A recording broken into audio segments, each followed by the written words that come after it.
Ó, pessoal, estamos aqui com o Civic 2016, modelo 2016, né? E eu troquei a correia do alternador, né? E também preciso trocar o pistãozinho hidráulico que vai aqui embaixo, que é o esticador da correia, tá vendo? Aqui embaixo, ele é hidráulico. Então o que acontece? Ele tem um óleo dentro dele, quando esse óleo vaza, o que acontece? Ele fica batendo tipo como fosse barulho de válvula. Entendeu? Parece uma batedeira, batendo, entendeu? Tipo uma batedeira. Aí você pensa que pode ser algum problema de válvula no motor, coisa do tipo, ou às vezes até mandou regular a válvula aí, e o problema não vai resolver, né? Não tem nada a ver com válvula, tá bom? Então você tem que trocar a correia, tá? E o pistãozinho que vai aqui, tá bom?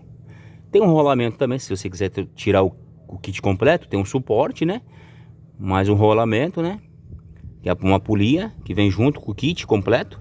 No caso eu optei trocar só a correia e o pistãozinho tá com problema, porque o suporte dificilmente ele vai estragar, né? O suporte não estraga. Agora o rolamento, se tiver danificado, você pode até querer trocar. Nesse meu caso aqui o rolamento tá bom. Então o que acontece?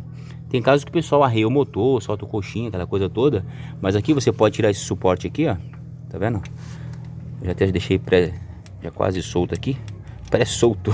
Não sei se tá certo isso. Ó. Vou mostrar pra vocês aqui. Tirei o suporte, tá vendo? Suporte do alternador, tá bom? Que ele é fixado no bloco. Tudo bem? Então, ó. Aí você tem acesso ao pistão, ó. Tá vendo?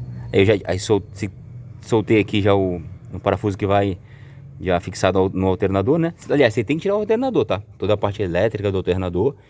Tira toda a parte elétrica do alternador, tá bom? O alternador tá aqui no chão, tá bom? Então tem que tirar o alternador, não tem jeito. Tira o alternador fora, tá bom? Aí vocês tiram esse suporte aqui que vai fixado no bloco, ó. São dois parafusos somente. Tem um parafuso que é comprido, né? E esse menorzinho que eu tirei agora, que vocês viram. Tá bom? Aí aqui embaixo, ó. Aí vocês têm que usar uma chave torque. Tá bom? Aí tira aqui, ó. Tira esse parafuso aqui e troca o pistãozinho, tá bom? E vai resolver aquela batedeira aí.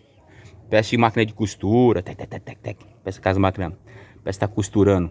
Aí parece barulho de válvula. Simula muito barulho de válvula folgada, entendeu? Válvula com folga aí que faz aqueles barulho. Tá bom? Então, troca a correia e troca o pistão, que vocês vão resolver esse problema de vocês aí.